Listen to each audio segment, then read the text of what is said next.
The reasons why we're focusing on cancer so much is because we do a really crappy job at taking care of people that have come down with cancer. If we can catch it before it has metastasized, sometimes we can knock it out. Sometimes, even if it has metastasized, we can knock it out. And of course, that was what was going on as far as my son's fiance was concerned. They were trying to make sure it was gone. Her mother was just diagnosed with a brain tumor. And for that reason, of course, the stress of finding out that her mother has cancer, has a brain tumor, inoperable brain tumor, may have caused her to have cancer herself. She's Italian, but she's she's Northern Italian. And if you know anything about Northern Italians, Southern Italians have black hair and relatively dark skin, but Northern Italians are blonde-headed, blue-eyed, and real pale, very pale skin. Anyway, she has very pale skin. Lots of different ways to treat cancer. One of them is radiation therapy. Radiation therapy, about 350,000 people a year are treated with radiation therapy. It works for tumors in your neck, tumors in your of the head, early stage Hodgkin's disease, non-Hodgkin's lymphoma they use radiation on, cancers of the lung, cancer of the breast, cancer of the cervix, cancer of the prostate. They'll cook your testicles in order to get rid of your prostate cancer. Cancer of the testes, cancer of the bladder, cancer of the thyroid, and cancer of the brain. And as I told you last time, I had a colleague at Fort Belknap College who had a brain tumor, and they tried to cook it out of his head with radiation. They missed, and they hit his hypothalamus and killed his hypothalamus, and now he has to take a handful of drugs every day. I'm really surprised he's still alive. He had his tumor at age 14, and he's still alive. He's in his 40s now, but I'm surprised he's still with us. Still got the hole in his head. Side effects of radiation therapy: temporary, permanent, or permanent loss of hair. So these individuals will lose all of their hair follicles, will die. Fatigue, they're very tired after the radiation. Loss of appetite, skin rash, loss of white cells, which can cause a leukemia-like reaction. People try alternative therapies to arrest or cure their cancers, and these work. Any idea why they work? Smelling something that smells good should not cure your cancer. I'm sorry. Aromatherapy shouldn't work, but it does. It's not going to cure your cancer. Why would aromatherapy work? Why would smelling something that smells good? And of course they say, well, you have to smell ginger. It's ginger that cures your cancer. Vanilla. It's vanilla. Tea tree, whatever the hell that is. That's the stuff that you gave me. Everything was tea tree. Yeah. Yeah, it was really kind of. I threw some seeds in there too. So. Tea tree. Why would that work? Why would aromatherapy work?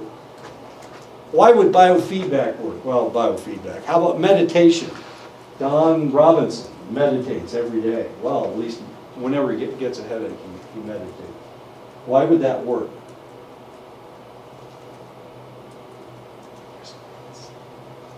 It seems like all of these are like cognitive restless, like it's all restlessness, but the cognitive is just kind of slows it down, Sure. Into a neutral state.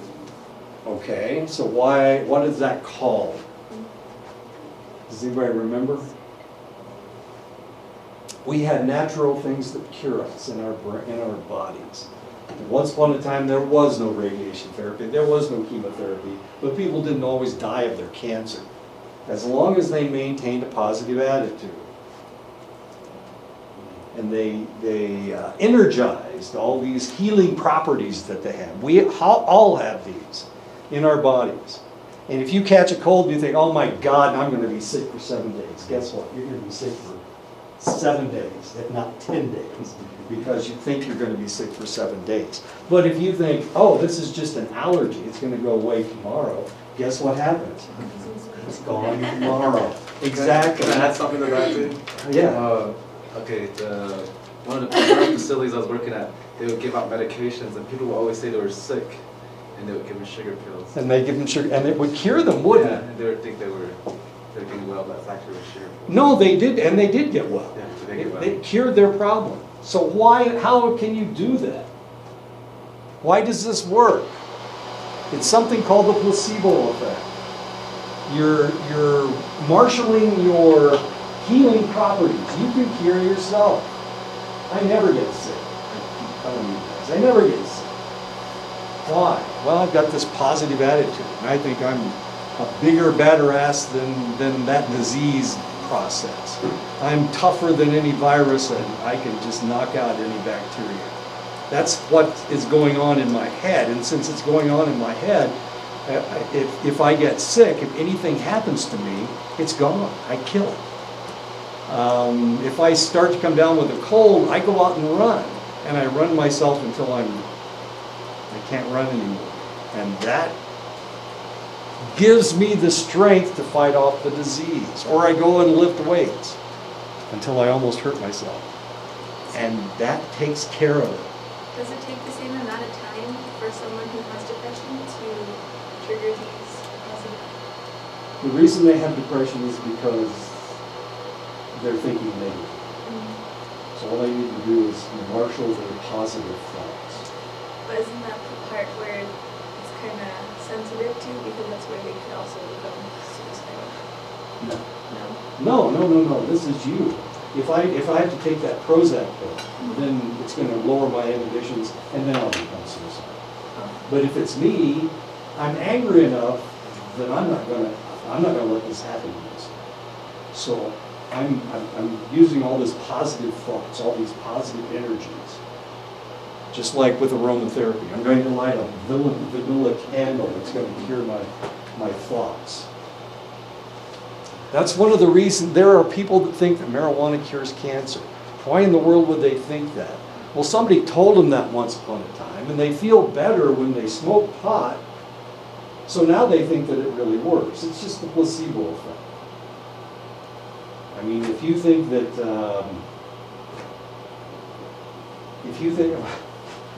New Age, if you think hanging a crystal over your head is going to cure you of depression, it's going to work. It can work, as long as you think that. As long as you really think that. And that, Vitamins too? vitamins, sure. Most vitamins, you piss them out anyway. So you're not really doing, you're just giving yourself an optimum amount of vitamins. Most of it you just get rid of anyway, especially vitamin C. I mean, you've probably taken enough vitamin C with your potatoes, whatever, your French fries. You don't really need to take those vitamin C pills or that selenium. If you don't need that selenium, you just urinate it right out. It's just the way the world works. So if you maintain a positive attitude about these things, you're not going to get sick as readily as other individuals. Aromatherapy, biofeedback, meditation, music therapy. Does music work? What's your favorite song? Oh wait, yeah, go ahead. What's your favorite song? If you get depressed, what song are you going to listen to? Natural by Imagine Dragons. There you go. Foo Fighters. Foo Fighters. Favorite group? China Girl by John Cougar. There you go. Okay. Come on. What did you listen to on the way to school today? I'm sorry? I don't know. I didn't listen to anything. You don't listen, you never listen to music? No, I do. You I hate just- music? No, I You despise music? It's just like, just too much noise. I don't even know what it's called. Oh, but it's a song Yeah, that you but I listen don't to. music. Tupac. Gotta keep your head up. There you go. Steve, what about you? HL? Oh, there you go. Sharon, what did you listen to? What heavy metal did you listen to make yourself feel better? Cataclysm. I'm sorry? Cataclysm. Cataclysm? There you go. And it works, doesn't it? You listen to this song, you feel better about everything. Okay. You can go out and run, put those earbuds in your ears, and just listen to music. And you'll feel better after you're finished. One thing is exercise. But the other thing is that you've listened to the music that you like. Tupac. Oh, God. You know who Tupac was? Yeah. The original Tupac, not Mr. Shakur. You know who Tupac was?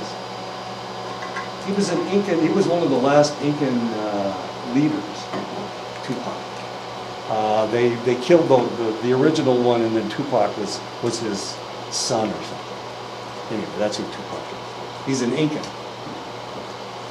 All those weird people that did all kinds of interesting sexual things. Prayer and other spiritual practices, sure, prayer works. Why does prayer work? It's for the same reason. It's the placebo effect. You can go out and jog. They've got a new thing called phytokenes. Phytokenes are the natural protection that trees put out. They protect themselves from all the toxins in the world by putting off these phytokenes. Well, what happens if I go run in your pinyon forest? I'm getting all these phytokenes. So these are natural plant protectors. And I'm getting them. I'm breathing them in. So if I go run in the woods,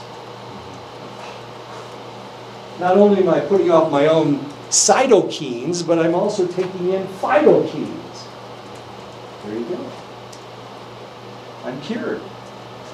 So go run in the woods and listen to your music. You got all these positive things happening to you. Yoga, if you've ever talked to anybody that did yoga, I had a colleague who was married, who was in a bad marriage.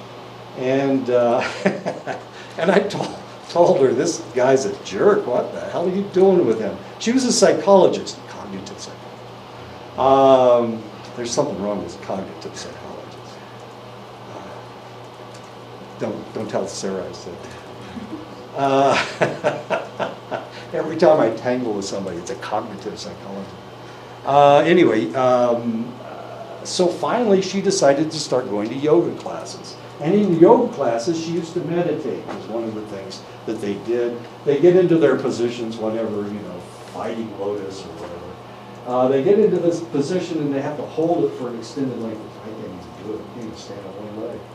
Anyway, they do this for like 30 or 40 seconds or a minute or whatever. And while they're doing it, they meditate. And she did that. And she realized that I was right. Like I broke up her marriage.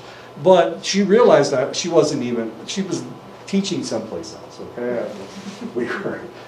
I was here, I was up in Montana, and she was down in Mississippi.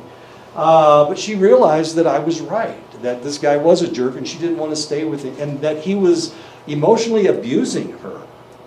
Because he was like 7 feet tall and she was 4'5" or whatever. But he used to physically abuse her and he used to psychologically abuse her. And she left him and she married somebody that was nice. Tai Chi is kind of the same way. You do all of these fighting movements, but you do them really slow. And it teaches, and while you're doing it, you meditate and you have all these amazing thoughts. Art therapy, you can go to the museum and look at pictures, and they say so much to you. They're talking to you. Massage therapy doesn't work so well on men because we're different. Men and women are different. Women have long hair, men have short. I think that's the only difference, isn't it? There's other differences. Massage therapy works on women, has never worked on me. Herbal treatments, of course. All of these things have to do with the placebo effect. 20 to 40% of cancer patients report elevated levels of affective distress. That means that all these things actually work, but the reason they work is because of the placebo effect. That's what I'm trying to tell you. So if prayer works for you, more power to you. Just keep doing it. That's why, despite the fact that me and religion doesn't go together, I want everybody to go to church on Sunday if they believe that stuff. They need to go. They need to do that stuff. If you're a traditionalist, then you need to go to ceremonies because it works. It works for you. It's not going to work on me. That's why I'm not scared of any of your monsters or ghosts. That works, that they're monsters and ghosts to you, but not to me. You guys are afraid of dead people, but I've been around thousands of dead people. I touched them. I cut them open. Ugh, who does that? I know. But I'm not scared. I'm not scared, and I shouldn't be scared. There's no reason I should be scared. I lived for 50 years with their, what, it's not really blood, they don't really bleed, they kind of ooze this nasty stuff. Anyway, I'm not afraid of your ghosts. Your ghosts can't hurt me. I'm sorry. I'm not afraid of hell, going to hell, because I don't believe in it, so I don't have to worry about it. So you might go to hell. Well, I'm not going to hell. We'll see what happens. I'll tell you after I die what happened, okay? I'm just kidding. I'm not going to die. 20 to 40% of cancer patients report elevated levels of affective distress. Many people will react to the disease even after treatment as being anxious, angry, hostile, and depressed. This is what happens to you when you get cancer. You go, oh, and you use a swear word, and you can put in there any words you like.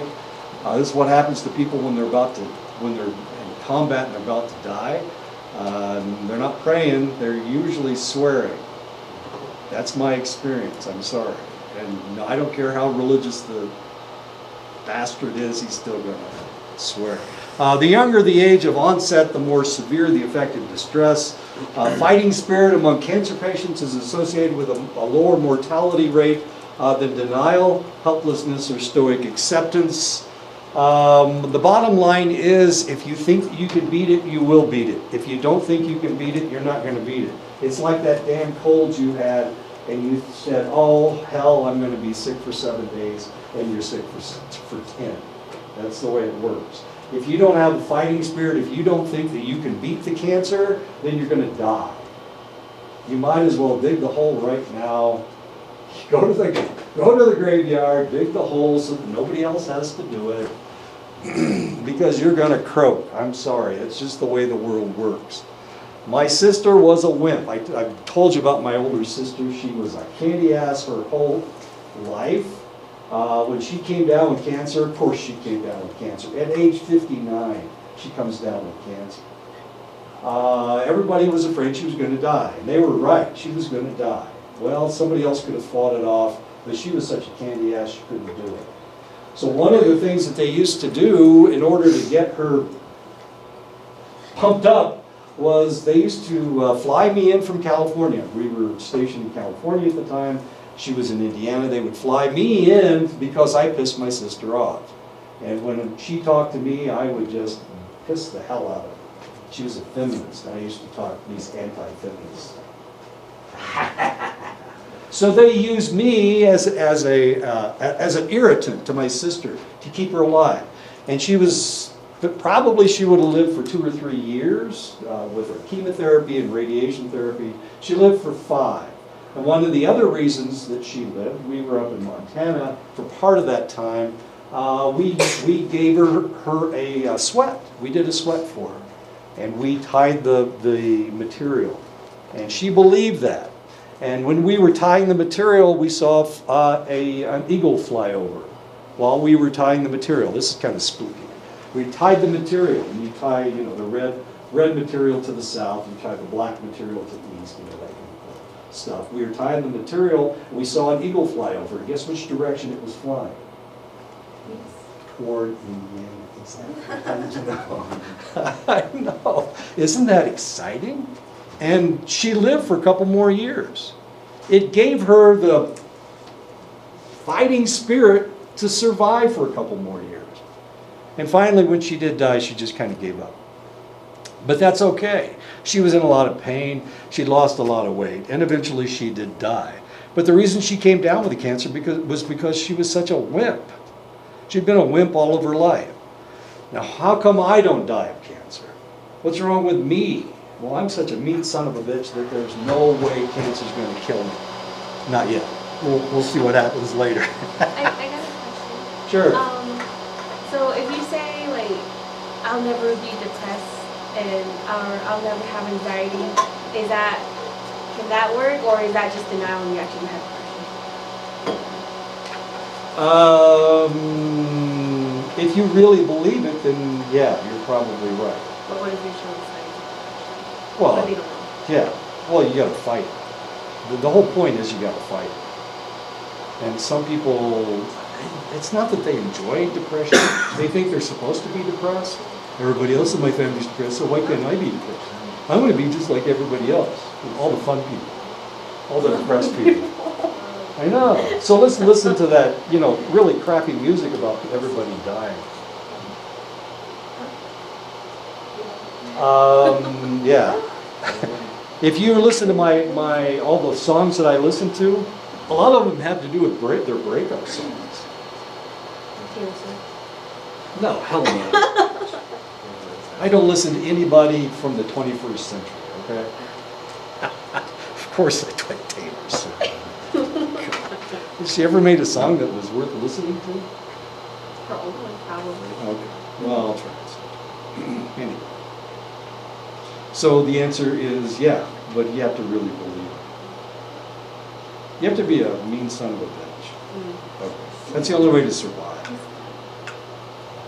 Because everybody else is trying to pull you down, right? It's a crab bucket effect. They don't want you to succeed because that means that they're unsuccessful. If you succeed, you're more successful than they are, therefore they're unsuccessful. So everybody's trying to pull you down. All these bastards are trying to pull you down. I'm going to give you all the ability, not the ability, I'm going to give you the right to fight off all these stupid sons of bitches that are trying to pull you down. Go ahead. If they're a son of a bitch, call them a son of a bitch. It's my mother's favorite phrase. A son of a bitch is a son of a bitch. That's what she used to say. And she was right. If somebody's trying to pull you down, whether it's your sister, your brother, your mother, your father, your grandfather, your grandmother, really doesn't matter who they are. If they tell you that you're not worth something, then they're a son of a bitch. They're trying to pull you down. Don't let them do that, no matter who they are. A lot of people get into relationships where they get into a relationship with somebody that doesn't like them. Or they're trying to keep them in wherever they were. Or they're trying to keep them so that they can make them so that they can control them. So one of the reasons why alcoholics leave their spouses and then all of a sudden they're able to get over their alcoholism because their spouse was supporting their alcoholism. They liked that. They were able to control them while they were drunk. They like that type of behavior. So if you're with somebody that makes you feel negative, get away from them. I don't care who they are. I don't care if they're family. I know you guys feel really positive about your family, but I mean, if your family is pulling you down, just don't go visit them anymore. Remember, a son of a bitch is a son of a bitch. Repeat what my mother said. The son of a bitch is a son of a bitch. And it doesn't really matter who they're related to or whether they're important or not. This is one of the problems we're having with the president. He's a son of a bitch. And you can quote me. I guess if you quote me, I'll get arrested. But he is, and he's doing negative things, and he says negative things all the time. He attacks people all the time. Well, presidents aren't supposed to do that. They're supposed to be above that. Well, anyway. So don't let that happen to you. If you've got somebody in your family, if there's somebody around, if I'm bringing you down, then you need to tell me I'm a son of a bitch and just don't take my classes anymore. Which might happen anyway. If it's me, I'm hoping that I'm not the son of a bitch, okay? I'm hoping that it's somebody else. Cancer-related masculine threat encompasses common symptoms associated with prostate cancer treatment, which threatens masculine self-image. Most males, not all males certainly, some males don't have a very high testosterone level, but most males function by their testosterone. I do. I just said son of a bitch like 50 times. Well, it was my testosterone that was allowing me to do that. If Sarah was in here, she wouldn't say son of a bitch. If Sue was in here, she wouldn't say son of a bitch 50 times. But I'm an arrogant son of a bitch, so I'm going to say as much as I possibly. And the arrogance, where does the arrogance come from? Comes from my testosterone level. You recognize this, right, Sharon? You recognize the fact that the reason I am the way that I am is because I'm male and I have this testosterone. That's why I'm so aggressive. But I'm trying to use my aggression to help you guys. Son of a bitch is a son of a bitch. I think it helps me too, stress reliever. If you- Oh, it does. Yeah. Yeah. Swearing really does. But yeah, you need to be careful. Swearing is a stress reliever. Go I ahead. told my my ex-boss, it's okay to swear. Now they're flying off with F-words, U-bombs, and all this. I think I started something with Write down the F word because if you join the Air Force, it's going to be every third word. But one of the reasons is because of testosterone. Testosterone is really important to these guys. And one of the things that happens when you get cancer in your testicles or you get prostate cancer is that they attack that portion of your body. And your testosterone level just tanks, it crashes. And this, of course, is part of their identity. We as males have grown up with this high testosterone level. And we have learned to control it, theoretically. Some of us have, most of us have. And so this becomes part of our identity. It's what Emery was talking about in the last class. He was talking about your personal identity. And if your historical trauma becomes your personal identity, then you need to deal with that. Military people, their military career is part of their identity. And tied in with that is all this testosterone. So they tell stories about whatever, fighting, going into bars and cleaning the bar out or whatever. Having sex with 5 prostitutes at the same time. Just stupid stuff. Anyway, this becomes part of their identity. Well, males who have a prostate or a testicular cancer, it reduces their testosterone level, and all of a sudden their identity changes. Their identity becomes a little bit more mellow, and they don't like it because this is how they have gotten along up to this point. And this is known as cancer-related masculine threat. High cancer-related masculine threat scores are related to poor prostate-related functioning. Male cancers in cancer patients tend to be underrepresented in the media. We don't want to talk about it. The reason we don't want to talk about it is because it's so painful, so we don't talk about it. Less than 10% of American men opt for active surveillance, where the doctors wait for the symptoms to worsen before they opt for any treatment. Men that opt out of active surveillance seem to have a difficult time accepting doing nothing. They're men, so they want to do something right now. Well, let's chop it out, let's cut it out. I mean, I use the word chop, it's one of those masculine terms.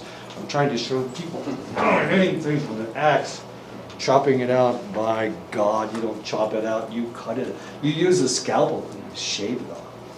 Breast cancer, African Americans report more difficulties with physical function and daily living activities. European Americans report more sexual difficulties than African Americans do. African Americans have a real difficult time with breast cancer, and the reason is because it slows them down. And the female African Americans tend to be very active people. They clean the house a lot. They do a lot of things. They take care of the children. They're doing all these physical things. The European Americans, of course, they get breast cancer. As far as the European Americans are concerned, I was thinking about this last night. I was looking at National Geographic, and they had a picture of the Amazon indigenous people of the Amazon. And of course, these people don't wear any clothes. And I was thinking, why in the world would breasts be sexual? Who came up with that idea? Why is the female breast sexual? And if the female breast is sexual, why aren't male pectoralis muscles, why aren't they sexual? I mean, men can run around without their shirts on, but if a woman does it, what do they say to her? You slut. If she doesn't run, if she runs, do they say the same thing to a man who runs around without his shirt? Well, it's not fair. So why are breasts sexual is the question. And the answer may be they may only be especially sexual to European Americans. If you guys have never been to England. The Brits are just gaga over breasts. Crazy, insane. Page 2 of the newspaper, they have a woman showing her breasts. And that's how they sell newspapers. They're selling newspapers with women showing their breasts. As weird as that is. Of course, we wouldn't do that in the United States. That's obscene. But in England, they do that. In Germany, every Thursday night is nude swimming at the Schwimmbad. There's a swimming pool. When we destroyed Germany, they rebuilt it. They put a soccer field, a Catholic church, and a Protestant church, and a swimming pool in every town. When they rebuilt Germany, we destroyed almost every place. We bombed the crap out of everything. And so they had to rebuild all of these cities, all of these small towns. And when they did, they always put a soccer field in, they put a church at one end of the street, and a Catholic church at one end, and a Protestant church at the other. So if you go into a German village, you see a Catholic church at one end of the village, and you see a Protestant church at the other end of the village. And so where do they get the money to build all this stuff? Well, it's their government paid for these two churches. So it's not like they have a Methodist church here and a Baptist church over there and a Mormon church over there. It's not the way it works in Germany. They've got one Protestant church at one end of the street, probably Lutheran, and at the other end is a Catholic church. And there's a Schwimmbad right in the middle of town. It's a swimming pool. It's a heated swimming pool. It's for exercise. Germans are real big on exercise. And a soccer field. Every little town has a soccer team. Anyway, that's the way it works. But it's nude swimming every Thursday night. So if you want to see, naked people, go swimming on Thursday night in Germany. You can see all the naked people you want. Probably the least attractive naked people you've ever seen. Most people naked aren't that attractive. It's not like, Playboy bunnies or something. They don't even have Playboy bunnies anymore. What am I talking about? Hugh Hefner's dead, and there's no more nudity in Playboy. As weird as that sounds. Anyway, European Americans. Why is it sexual for them? Well, it's not really sexual for all Europeans, only for the Brits. So European Americans, they have sexual difficulties with their breast cancer. Latinas score higher on measures of distress than other groups. Why? Why Latinas? What do we know about the Latina culture, the Hispanic culture in the United States? Have you ever seen the dances those guys do? The salsa? I can't even do it. I wish I could. They're shaking everything, aren't they? I mean, they do dances where they shake all their body parts, right? This is really important to Hispanics. If a Hispanic woman is too slender, she doesn't have fat in the right places, then it's a negative thing. So when they come down with breast cancer and potentially have to lose a breast, it's very distressing for them because this is part of their identity. If you listen to people talking about Hispanic women talking about their mothers, they want them to be nice and plump so that men will be attracted to them. And when they say plump, they're talking about their butts and their breasts, as odd as that may seem. So they're more distressed, as strange as that may seem. Filipinos report the most difficulties with emotional functioning because in the Philippines, if something happens to you, your husband divorces you. So there's a lot more emotion involved. So what would happen if a woman on the Navajo reservation came down with breast cancer? Where would you fit in this? Are you more like African Americans? Are you more like European Americans? Are you more like Latinas? Or are you more like Filipinas? I don't know. It's your culture, it's not mine. I have no clue. I've been here for 4 years. I'm still trying to figure it out. Just gotten a knockdown drag out with Emery about his culture. No, Emery's not going to. So which one? You tell me. Are you more like European Americans? You're more like African Americans? You're more like, are you somewhere in between the Latina and European American? I don't understand. I don't know how important your breasts are to you. Or how you see them. Are they sexualized like European Americans? Are they something that's going to get in the way if you're like an African Americans? Would it slow you down and that would upset you? Is it part of your identity like with Latinas? Is the old man going to leave if you have to have one of them taken off? You tell me. I don't know. I think we have a lot of respect for like females, where they have to cover themselves. From a traditional perspective, my grandmother never used to show her legs, her ankles. And No that was- cleavage. Her chest used to be covered, yeah, All the way up to her all the way neck. to the top. So it was never. That's so Victorian. Um, And the question is that traditional or did they get it from I think it's Christian traditional. European Americans? Because in the traditional teachings, it states that You have to the be philosophies that state that you're not supposed to show your body. But does that come from, It comes from the traditional cultural well, philosophy. now, does that come from Catholicism? I mean, the Catholics have been around for what? Since 1600. That's 400 or 500 years. So is it you interpreting your I traditions think through? Catholic and Christians, I mean, the colonization is the one that created the norm of, showing your Sure. body and. No. They were Victorians. Because through our cultures, our Navajo culture actually, it states that you're not supposed to do that. You're not supposed to show. Right, but the question body is, part. does that come from being tainted by Christianity, which tells you you're not supposed to show your body parts? I wouldn't think so. No. No. Well, If you look at pictures of the Mojave didn't wear shirts. The men and women didn't wear shirts. So when they took pictures of the Mojave Indians, which aren't, those are Navajo. Oh, I understand what Okay. you're talking about Okay. because. They didn't cover themselves up, and they didn't cover themselves up until they started going to boarding school, and they forced them to start covering themselves up. In one of Dr. Kine's classes a few years back, she was telling us something. She was like, what do you do in a relationship? Everybody named off a bunch of stuff, and then she was, what else? She kept trying to get us to say, like, sex and stuff. Nobody wanted to say it out of, like, almost 30 people in a whole class, Right. including ITV classes. Nobody wanted to say it. And she goes, Okay.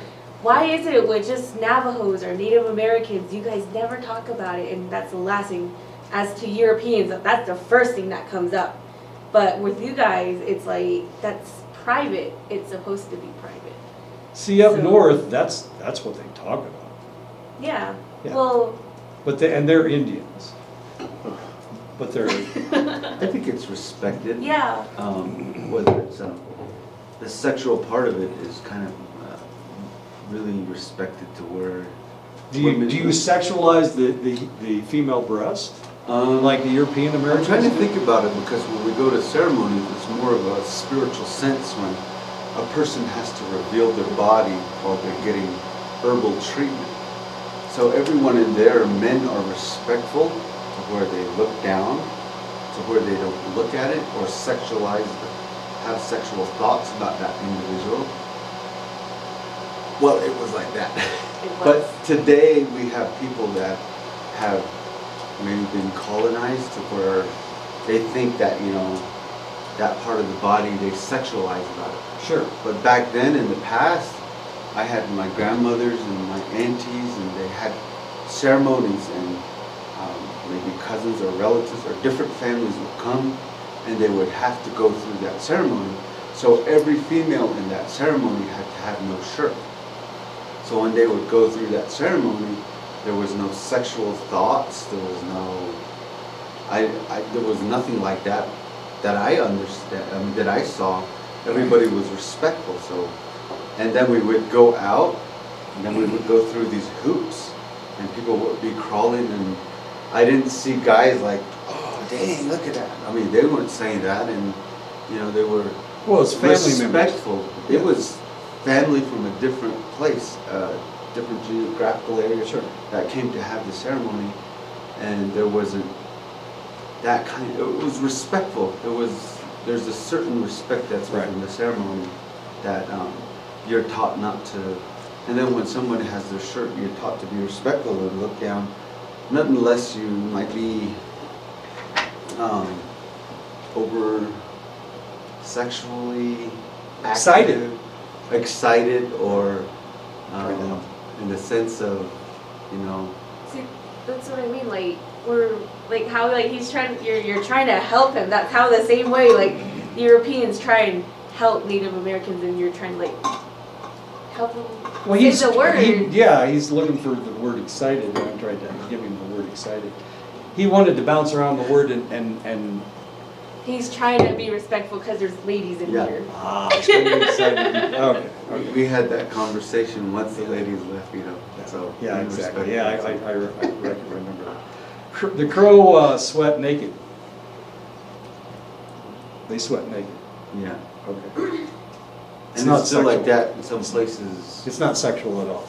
But then they are a patriarchic society. They're also buffalo hunters, so that may have something to do with it as well.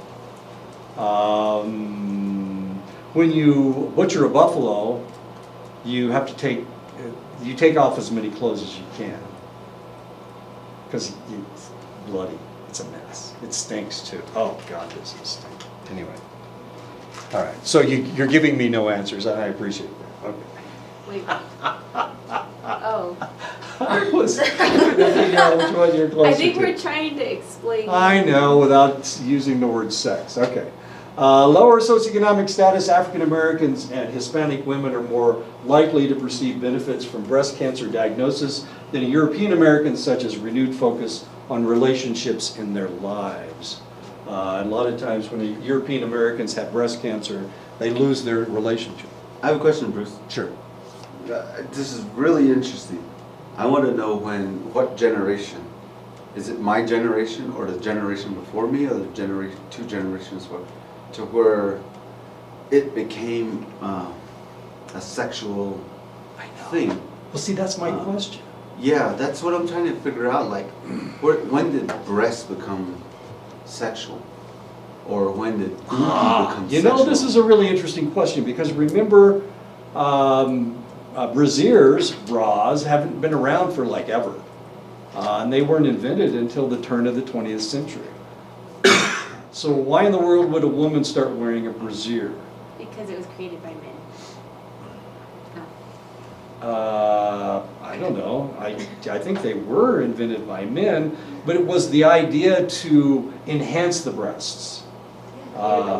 Exactly, to prop them up so that they looked larger than they actually were. At the same time, they were wearing bustles. They were wearing things on their butts to make their butts look bigger.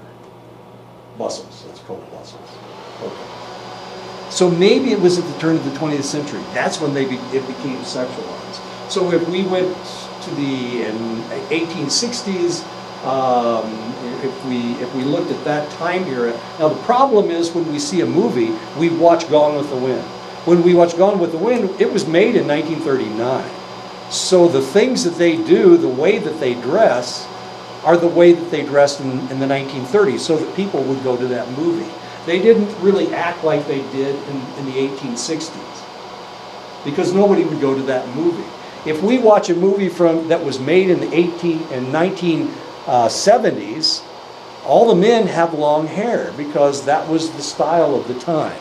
If we watch a movie that was made today, all the men have beards because that's the style now. Even Francis has a beard. Okay, there we go. Yeah, you're trying it. Okay. So we don't know is the problem. We don't know unless you study history. Yeah.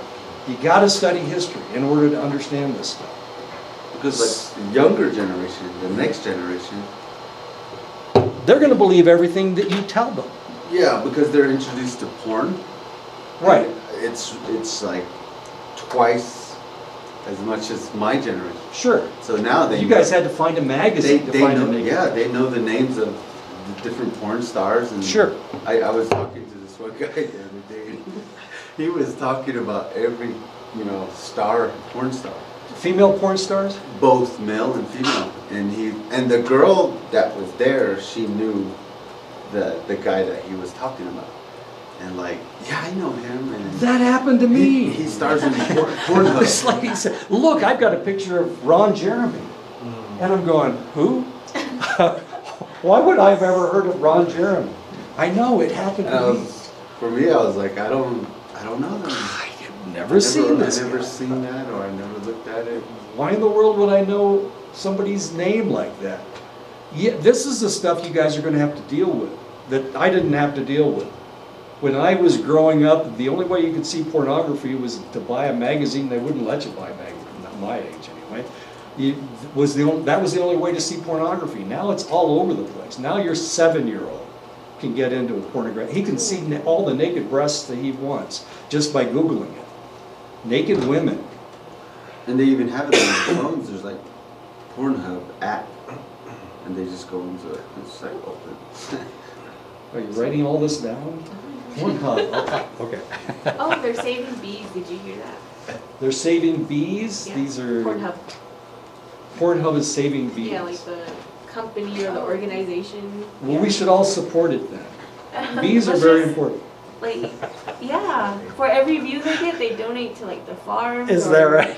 So like, I posted about it on Facebook, and I'm like, Pornhub is doing more to save the earth and save the bees than most people are. Here. So let's all watch pornography, just in order to save the bees. Yeah. Okay. But you guys are going to have to deal with this because I didn't have to worry about it because little kids couldn't buy magazines. And maybe they got into their dad's Playboy. But Playboy is all softcore porn. There's hardcore porn is different. And you're going to have to deal with this stuff. It's here. It's not just in a European American US of A. It's also on the Navajo reservation. You're going to have to deal with this stuff. You probably have individuals that are taking pictures of each other and putting them on the internet. Or sending pictures of themselves. There was a policeman up on Fort Belknap, took a picture of his junk and sent it to this girl that he liked. Well, she was sitting there with her boyfriend. And of course, he saw the picture. And then they got into a big fight. Well, he had a gun.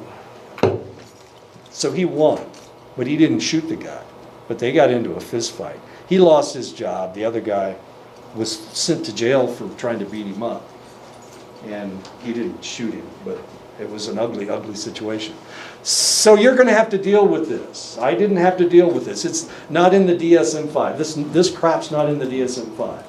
The whole thing about the difference between softcore and hardcore porn. It's out there. And we can pretend that it shouldn't be there, and we can act like we should be good Victorian people, but the reality is it's there, and that you're going to have to deal with it, not me.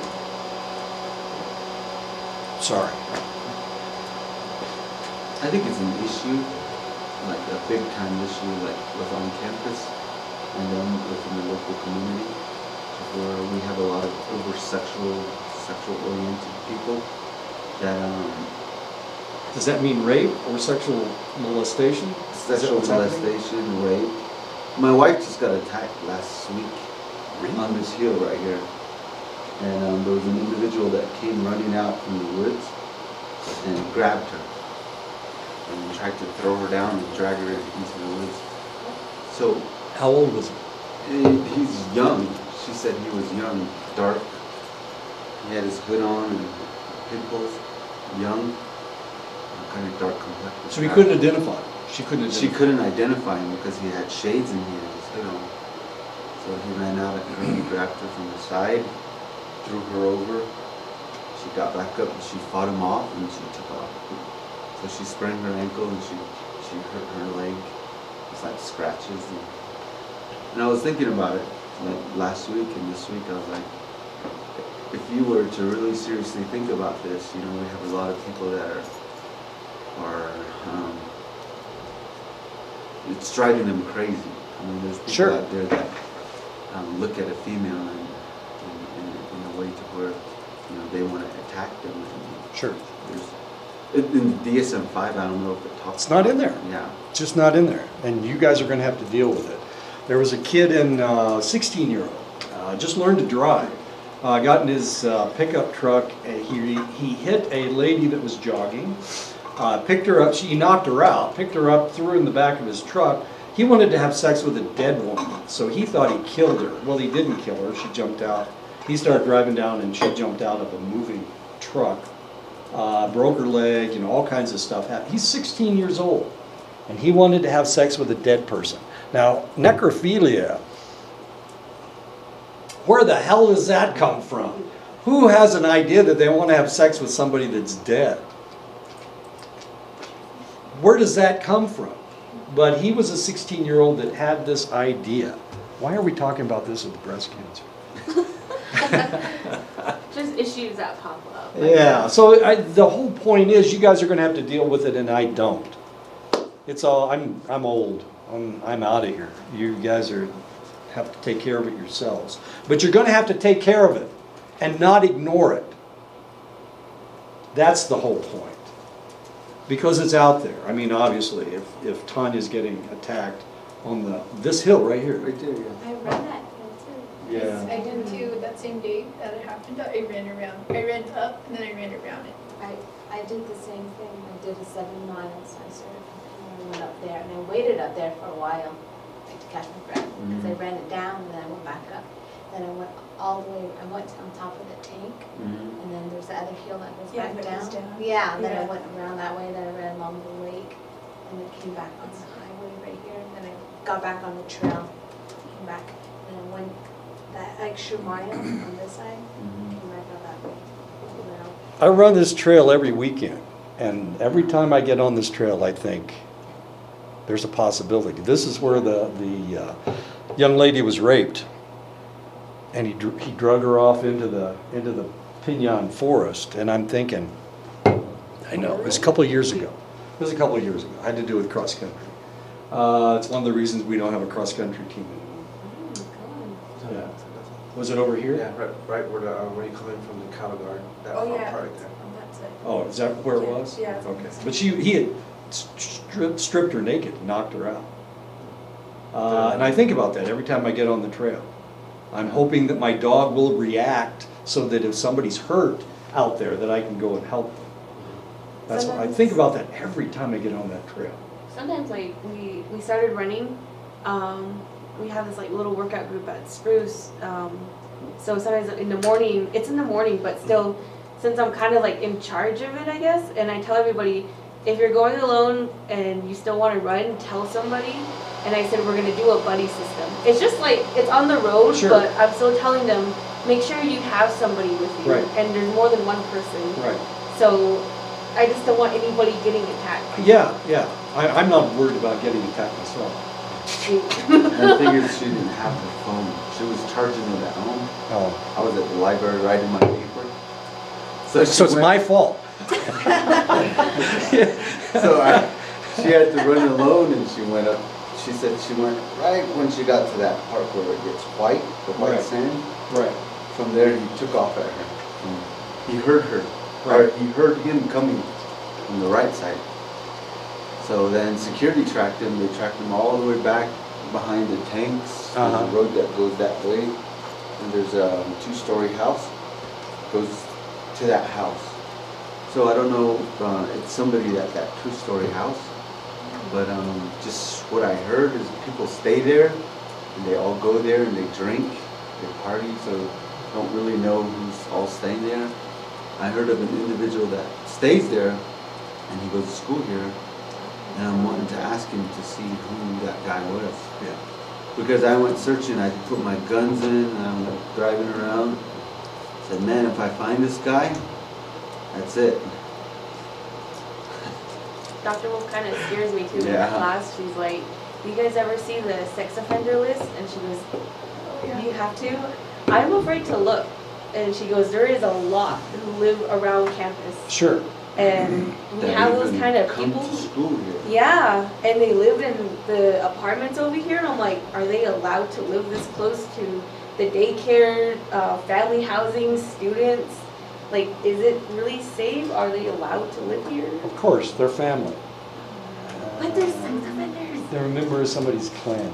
I would not run alone. If I were female, I wouldn't run alone. I'm not worried about it. I got a dog for one thing, but I'm also a guy who's going to attack a 70-year-old man. But if I were a female, especially if I were a young female, I would not run by myself around here. I think if my wife was skinnier and she didn't know how to box, I think he would have took advantage of her. Because she hit him where it hurts. Boom. She jumped up, hit him a few times, and the guy kind of freaked out and she took off. So She's lucky that Yeah. she knew how to defend herself. defend herself. Exactly. And that was the thing with her. And now she bought a mace over the weekend, and then she bought those small batons. Oh, okay. So when she runs, she's gonna Just break it. drill somebody. I told her, I said, you need to get a 9mm and keep it with you, baby. Put a fanny pack in the Let's front. talk about this for a second. A 9mm? Are you kidding me? Oh my God. I think it's like, because I know Kat, she does home visits on certain parts of the reservation, and when she visits a house, they usually use a buddy system too. Somebody would stay in the ride and she'll go to their home. Right. Sometimes when she don't really, when she looks around, she looks for, males or that can overpower her. Usually she'll go to houses that, man, they had like a real big night where they all partied out and people be waking up. And the mothers are still out of it still or on something. Sure. And she still has to take those assessments and write down those kind of stuff. And at the same time, it's just like she said, it's like a stale feeling. You don't know what's going to come out, so you have to Sure. be really ready. And when she comes out, it's like she's like holding her breath or something. So when she comes out, she's like, and next visit, same thing she has to look forward to. Crystal meth stinks. They It smells really bad. kidnapped this little girl and the grandmother from Winter Rock Porcupine's store. They took her up here, past the Y, and they took her on top of the mountain, and they kept them up there. They kept them alive, and they kept raping both of them for a few days, and then they finally killed them. And then they cut their body pieces up and buried them. I don't know if you heard about it. No, when was this? This was just recently, like maybe 2 years ago, and this happened, and this is where it happened up here. And then another one is where Shiprock, that was just recently, and then the one in Utah, so it's a big thing, like where little girls and females are being attacked. And I think it's really serious, and I was thinking the college needs to do something about it here to keep students safe, because my wife was attacked. Maybe they should have one of those things up there.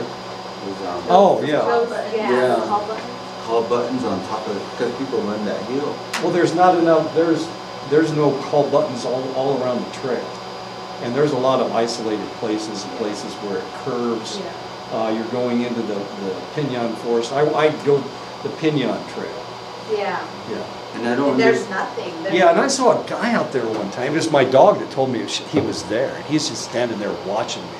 But when I see someone like guys on the trail, then I just cut it short. I end up coming in Sure. and I just end up running inside. Right. Inside of the Right. on campus. Usually like tell security or somebody that they need to have more people start patrolling around it, because this is kind of getting ridiculous. How many people are getting attacked and how often. So I would see one security on his bike every now and then, but after a while, then I don't see him anymore. So. Pretty lazy. And then there's that guy that attacked 2 girls now. And he's known for it. And they put up posters of him. And he's still on campus. I seen him last week after this happened. He's walking into the NHC, coming in. And I was asking my wife, I said, does security know about that? And I was asking people, like, why don't they do something about it? Because he's going to do, maybe it's going to be too late the next time he does Sure. it. Is that Chanson? Yeah. He was, dude, last semester he was standing by Maple right in front of the door, and I just so happened to see him, and a girl walked right past him, and in here I think he was trying to ask her something. He was gonna go into that dorm, and I had to ask somebody, like, you know, he's over here, right? I think he's trying to get in. So he only comes around because the cafeteria gives him free food. They give him like a whole lunch bag and everything, and then he goes on his way. Like, I don't think you're supposed to be doing that. He attacked 2 people around. You would be better off not allowing him on campus. Yeah. I'm sorry, even though he gets free food. I don't think great he reason. should. Well, of course not. Okay, well, let's get going. I would suggest not running by yourself, really.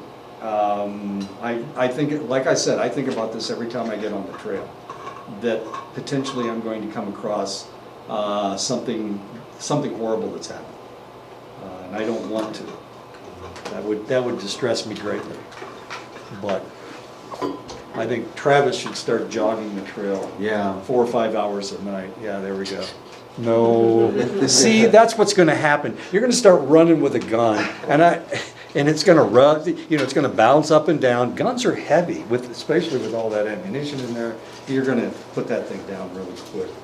Just carry a club or something, or mace, or my dog. The idea that people can overcome challenges to experience a more hardy state is relatively new in health and disease research. This is the positive psychology I talk about all the time. Post-traumatic growth is a positive psychological change experienced as a result of struggle with a highly challenging life circumstance. Once upon a time, psychology was just negative. That's all we talked about. We talked about fixing people that were broken. We didn't talk about positive, keeping people healthy or making people happy. But the reality is, happiness is the essence of life. You need to be happy. So many people get with individuals that do not make them happy, or people that make them happy because of lust or whatever, but eventually it goes away. You need to stay away from those people. You've got a bad picker. You picked the wrong guy or the wrong young lady. It's happened to me twice. And I don't know how many bad relationships you guys have been in, but you can pick the wrong guy for the wrong reasons, wrong individual for the wrong reasons. So happiness is far, far more important. My current wife is not a Playboy bunny, but she makes me happy. And that's far more important than being married to that lady. Well, she was very attractive. I'll have to admit she was very attractive. But there was negative things about her that didn't make me happy. Like the fact that she was an alcoholic. Whoops. Okay. But so happiness is the most important thing. So when you're trolling around for your next relationship, trolling, I don't know. I was thinking of, being in a ship with a net outside, trying to pick up. That's trolling. That's actually trolling. Doesn't have anything to do with it. The next time, yeah, exactly. There's so many fish in the sea. When you're trolling around for your next relationship, you need to find somebody that makes you happy. It doesn't matter what they look like, doesn't matter what they smell like, I guess, as long as they make you happy. If they make you smile. So humor is very important, and you're giving me the finger. Oh, sorry. That's okay. I've been given the finger by professionals. Greater appreciation for life, personal strength, relationships with others, recognition for new possibilities in life, spiritual understanding. All of these things are the positive things that you should be looking for. Most cancer patients display remarkable physical and psychological resilience to their treatment.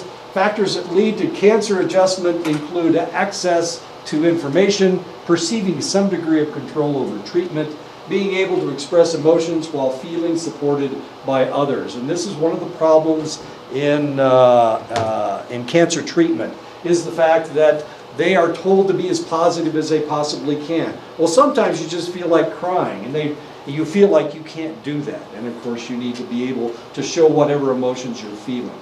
Procedural information regarding treatment has wide-ranging benefits: fewer negative emotions, reduced pain, briefer hospital stays. Emotional disclosure is associated with better prognosis.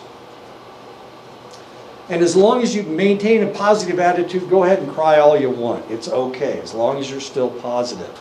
It's the individuals that cry all the time. They're the ones that are going to die. I'm sorry. Hasta la vista, baby. Adios. Hasta luego. It's all over with. You're just going to die. You got to be as positive as you possibly can. And if you're positive, then you're not going to die. That's just the way it works. I've watched this over and over and over again. I worked in the hospital for 30 years. And I watched people die who shouldn't have died, and I watched people live who shouldn't have lived. And it all had to do with their attitude.